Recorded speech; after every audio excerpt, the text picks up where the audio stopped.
Hello दोस्तों, स्वागत है आप सभी का YouTube channel the D exam point पर। उम्मीद करते हैं आप सभी स्वस्थ हैं और आप सबकी पढ़ाई भी बहुत अच्छी चल रही होगी।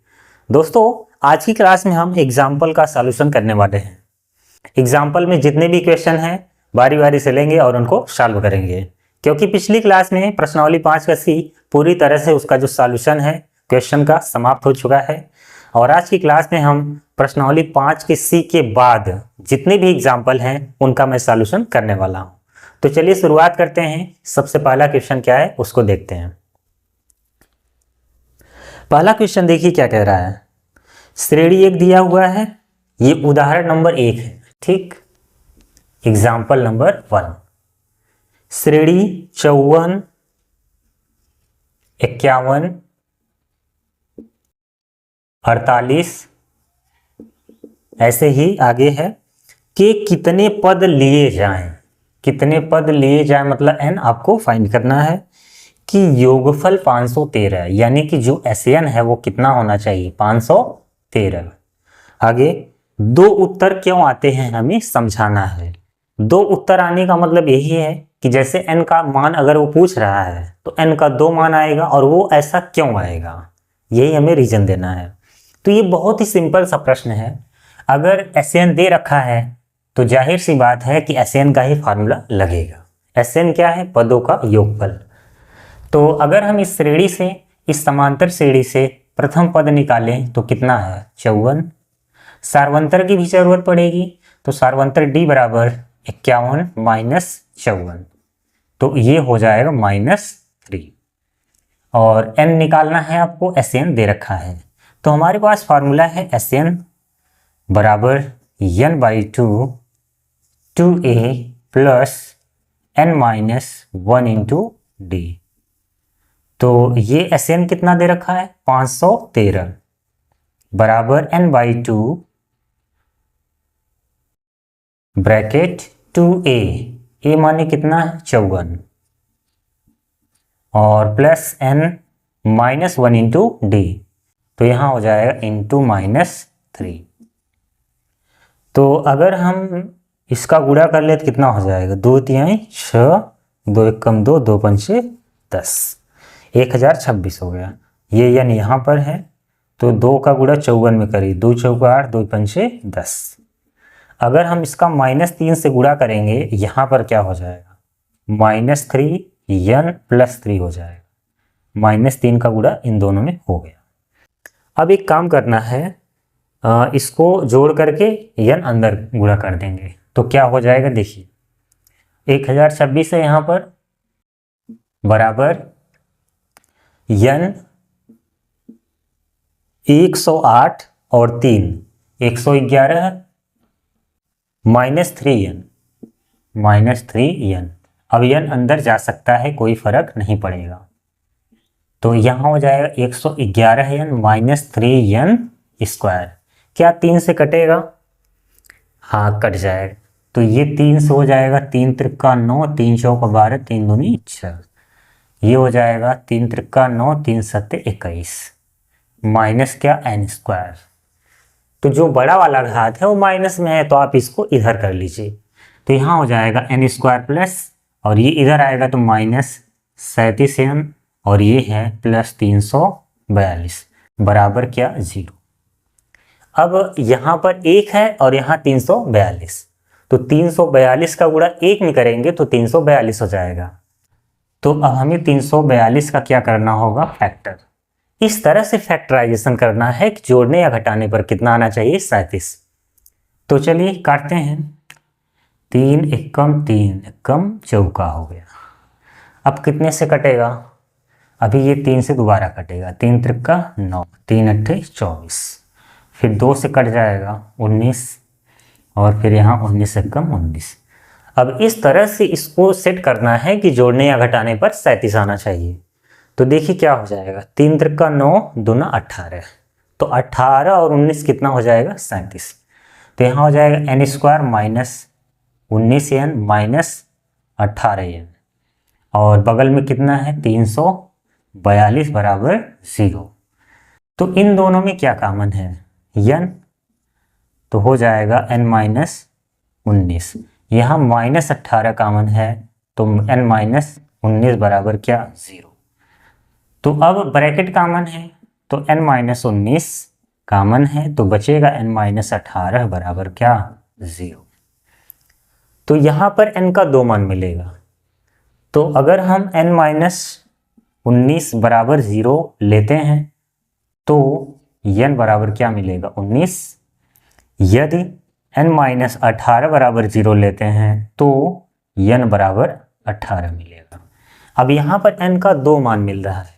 n का मान पहले तो पूछ रहा था, n का मान आ चुका है और ये भी बताना है कि ये n का 2 मान क्यों आया है। ठीक, तो देखिए ये जो फैक्टर हुआ था इससे कोई मतलब नहीं है। देखिए यहाँ पर n का जो 2 मान आ रहा है ऐसा क्यों हो रहा है।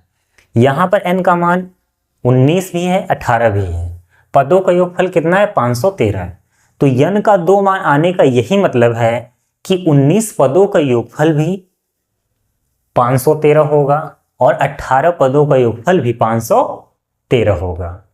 अब 18 पदों का योगफल 513 है तो 19वां पद जाहिर सी बात है 0 होगा। ठीक, अगर 19वां पद 0 होगा तो अगर 0 शामिल होगा तो इनके योग में कोई फर्क नहीं पड़ेगा। तो यहाँ पर n बराबर 19 भी सही है। ठीक, तो यहाँ लिखेंगे अतः 18 पदों का योगफल 18 पदों का योगफल वही होगा जो 19 पदों का योगफल है।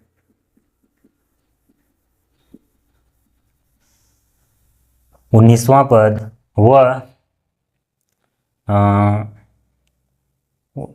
ये वही है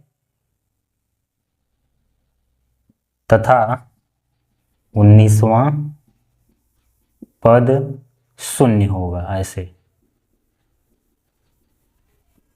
ठीक है, इस तरह से आप लिख लीजिएगा। तो अतः 18 पदों का योगफल वही होगा जो 19 पदों का योगफल है तथा 19वां पद क्या होगा शून्य होगा। यही कारण है कि n का 2 मान यहाँ पर सही है। तो यहाँ पर लिख लीजिएगा आंसर में n बराबर 18 या 19 और यही इस क्वेश्चन के लिए क्या है आंसर। तो घबराने की जरूरत नहीं है। अब 18 पदों का योगफल 513 होगा तो 19 पदों का भी योगफल वही होगा क्योंकि यहाँ 19वां पद क्या है शून्य है। तो ये एग्जाम्पल नंबर पहला था। तो चलिए अब अगले क्वेश्चन की तरफ बढ़ते हैं। अगला प्रश्न क्या कह रहा है, इसमें बोला गया है कि एक समांतर श्रेणी का प्रथम पद 17 और सार्वंतर -2 है। तो पहले इसको मिटा दें।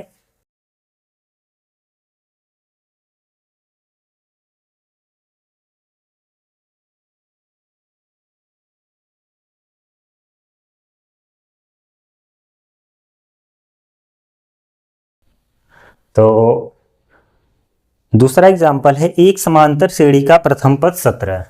एग्जाम्पल नंबर 2, प्रथम पद कितना है 17।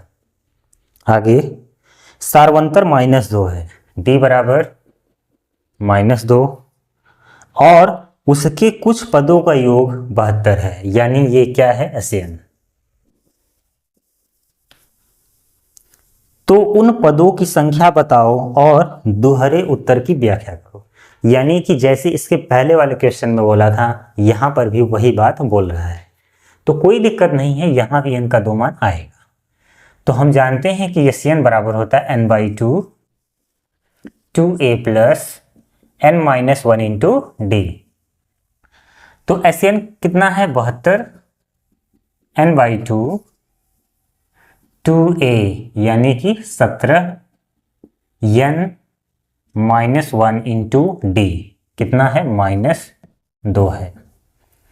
तो अब यहाँ पर क्या होगा 72 n/2, इसको ऐसे ही रहने दीजिए, कितना हो जाएगा 2 इंटू 17 कट जाएगा, ये अंदर आएगा तो कितना होगा -2n + 2, 2 को अंदर कर दीजिए तो हो जाएगा 72 बराबर n, 2 अंदर आएगा तो ये कैंसिल तो बचा 17, तो यहाँ -n और वहाँ +1।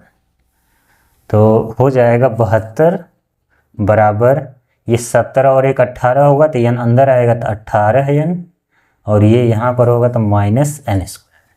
अब ये जो बड़ा वाला घात है वो माइनस में हो तो आप इसे इधर कर लो, तो हो जाएगा n स्क्वायर प्लस में, और ये इधर आएगा तो माइनस 18n प्लस क्या 72 बराबर 0।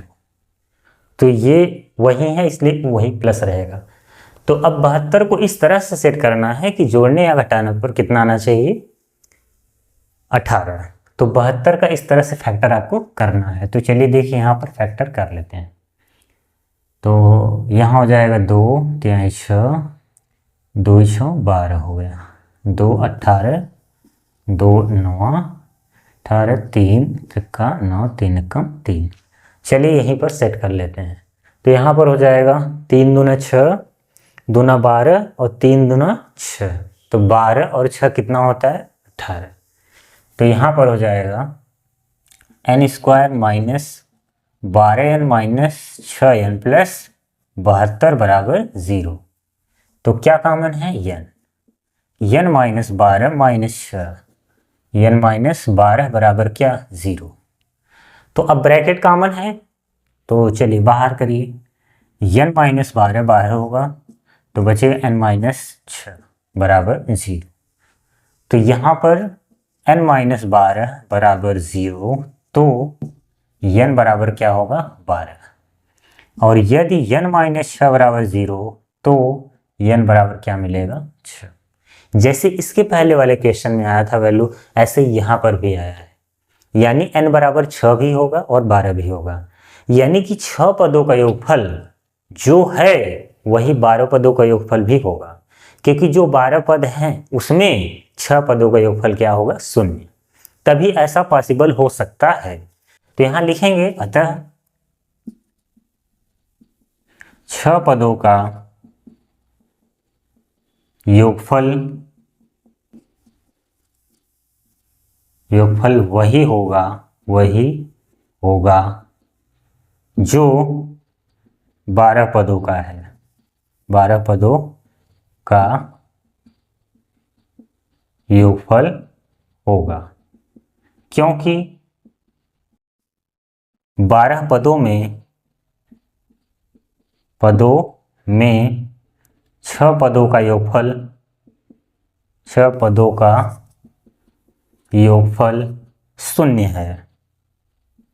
0 है, इसलिए n बराबर 6 या 12। ये इसका पूरा रीजन हो गया, यानी कि 6 पदों का योगफल 72 तो होगा, और 12 आने का मतलब यही है कि उन 12 पदों में 6 पदों का योगफल क्या है 0, तभी ऐसा पॉसिबल हो सकता है, इसीलिए इनका दोनों मान यहाँ पर पॉसिबल है। तो ये एग्जाम्पल नंबर कौन सा था 2। चलिए इसको मिटा दें और फिर देखते हैं अगला वाला क्वेश्चन।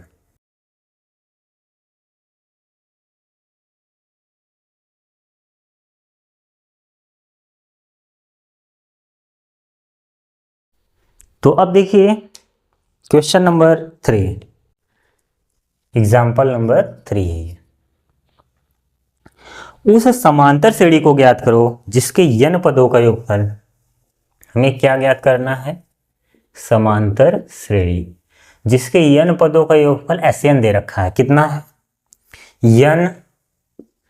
n plus 2। देखिए इस टाइप का जो क्वेश्चन होता है वो बहुत ही इंपॉर्टेंट होता है। जब भी मान पदों के योगफल के रूप में दे तो आपका एक ही काम होना चाहिए nवां पद निकालना। अगर हमें SN का मान मिल जाए तो हम nवां पद आसानी से निकाल सकते हैं। इसके लिए एक फार्मूला है, इसको अगर आप गुणा करेंगे तो क्या होगा n स्क्वायर प्लस 2n। तो हम जानते हैं कि श्रेणी का nवां पद होता है Sn माइनस 1, ये nवां पद है Tn। तो Sn का मान कितना दे रखा है n square plus 2n, minus लगा है तो माइनस आप भी लगा दीजिए।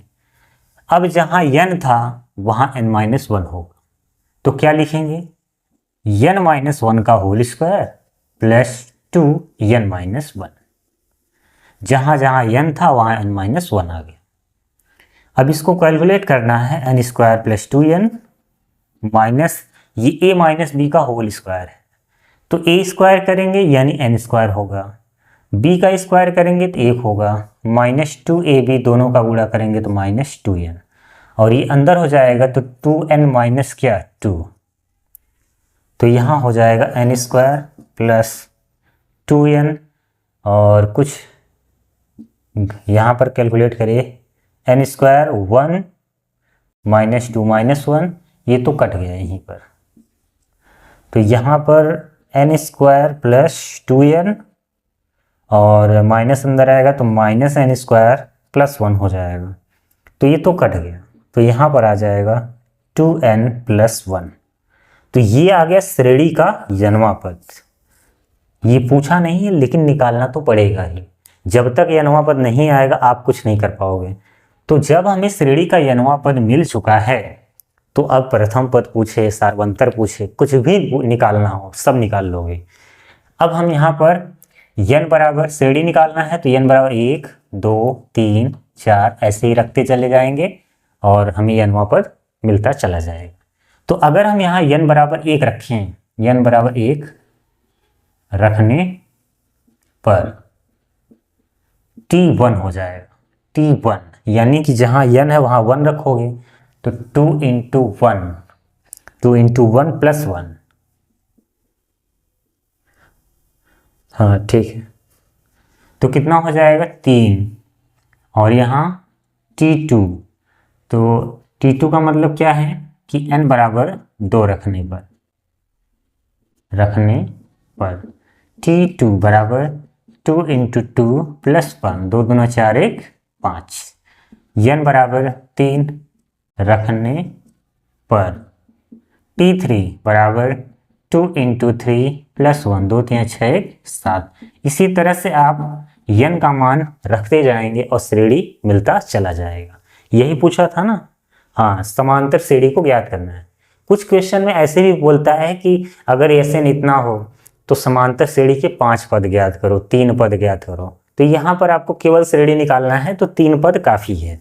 तो यहाँ लिखेंगे अतः समांतर श्रेणी क्या हो जाएगा 3 5 7, इसी तरह से आगे बढ़ता रहेगा, और यही इस क्वेश्चन का क्या है आंसर। तो ये क्वेश्चन नंबर 3 है, ये इंपॉर्टेंट है, ध्यान दीजिएगा, ये एग्जाम के लिए इंपॉर्टेंट है आप। तो अब अगली क्लास में हम इसके जो आगे वाला एक्सरसाइज है उसको सॉल्व करेंगे। उम्मीद है कि जो क्लास चल रही है मैं क्लास में पूरी मेहनत कर रहा हूँ, पूरा क्वेश्चन आपको सॉल्व करा रहा हूँ। यानी कि अगर आप पूरा क्लास देखेंगे, चाहे वो प्रश्नावली हो या एक्सरसाइज हो या कोई कॉन्सेप्ट का वीडियो हो, तो मान लीजिए कि चैप्टर पूरी तरह से एकदम क्लियर रहेगा। अगर एग्ज़ाम में इस चैप्टर से कोई क्वेश्चन आएगा तो बच नहीं पाएगा, यकीन है कि आप लगा भी लोगे। तो चलिए अब मिलेंगे अगली क्लास में। आज की क्लास कैसी लगी कमेंट बॉक्स में ज़रूर बताइएगा। जय हिंद, जय भारत।